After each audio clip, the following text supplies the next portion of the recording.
Ant-Man and the Wasp, Captain Marvel, and Spider-Man Far From Home. What do those three films have in common? They're all relative trash, alright? I like some of these characters, I dislike some of these characters, but the movies themselves, for MCU films, for films overall to start off with, they just weren't that good. I would say Ant-Man and the Wasp is categorically the worst MCU film out there. People will say, well, Captain Marvel. People will say Thor the Dark World. Some people will say Spider-Man Far From Home, very few. But it's my opinion that that is the worst, then Captain Marvel, then Spider-Man Far From Home. Far From Home was just about watchable. Just about. Even then. I said it before. I'll say it again. It felt like a TV movie. For some reason, it did. It shouldn't have done. It shouldn't have done. But it did. Another similarity is in fact that I've only watched each of these films once. Captain Marvel, once. Ant-Man and the Wasp, I can't get that time back. Once. Spider-Man Far From Home, once. But there is one other MCU film that I've only watched once. And it's not one anywhere near the bottom, but it's just true. And that's Avengers Endgame, my guy. I've only seen that movie once. I think it was too traumatizing at the time. Like, it was too heavy. I didn't want to go back to it mentally to be like, do I have to get back in that headspace? But I feel like it's been 2 years now, a year and a half since the film came out.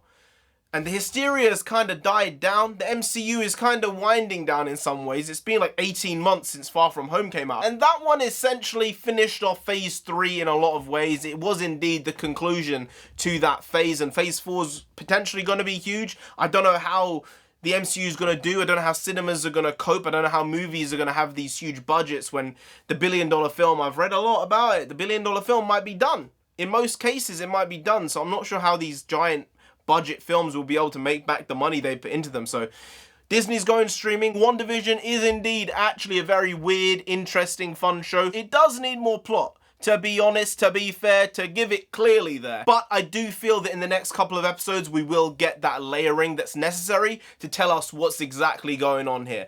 But maybe Disney Plus releases are the way Marvel's gonna go. Disney's gonna go with a lot of this stuff. Up the price, $20 a month, and say you get all these films, and they get 150, 300 million subscribed to it. If that's the way they're going with it, I see it being potentially viable. Just the price needs to be jacked up for that to be the case. But Avengers Endgame, as I said there, it was just too much when I watched it the first time that I didn't want to see it the second time. Infinity War has this odd rewatchability about it. I've probably watched that one 3 or 4 times now. And amazingly, it actually gets better every time I watch it. And when we did our ranking of the MCU, when Endgame had either just come out or was about to come out, Infinity War was, I think, #1 for me at that time. And it still is #1. I think it is the best film in the MCU. People will say no. People will say Iron Man 1, I agree with you. It's a tough debate. Guardians of the Galaxy 1, Winter Soldier. These are all great films. Ragnarok is very good.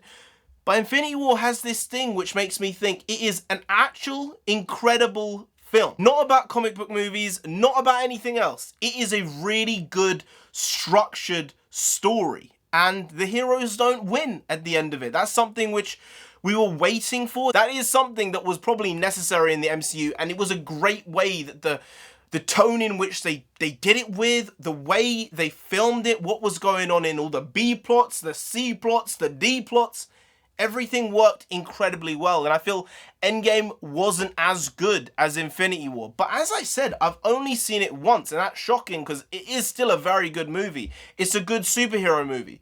So I'm going to give it another watch, and I'm going to see how I feel about it. Because it doesn't deserve the one watch. It really doesn't. It's nowhere near those other films in the MCU. But it's just it's too much on the strings, man. It gets you. The piano's playing, in your mind at least, in your heart. The strings are going. And you kind of just want to be like, do I have to put myself through this again? Do I have to put myself through this one more time?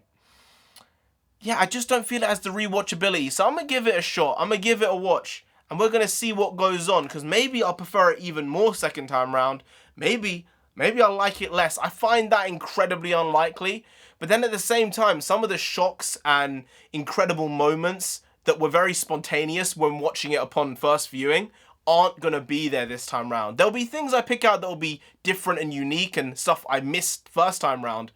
But yeah, gonna be an interesting watch. Anyway, guys, if you did enjoy this video, please like, share, comment, and subscribe to the channel down there. If you didn't, then Hawkeye himself is gonna come after you. I'm talking about bad Hawkeye. I'm talking about Ronin. You don't want that. No, you really don't. So just subscribe anyway to avoid that. I've been NarendraTheComic. You have been Graham. We'll see you next time. That's tomorrow. If you don't know, make a video every single day. I've been doing it every day for over 2 years now. We ain't stopping till we get 10,000 subscribers. So do subscribe. Pop back again tomorrow for some more quality shitty content, because we're hashtag never not here, just how it goes, bringing the bakwas every day, daily, bringing of the bakwas. Bakwas means nonsense in Punjabi. And we is nonsense at its utmost, at its finest. See you tomorrow. Skadoosh.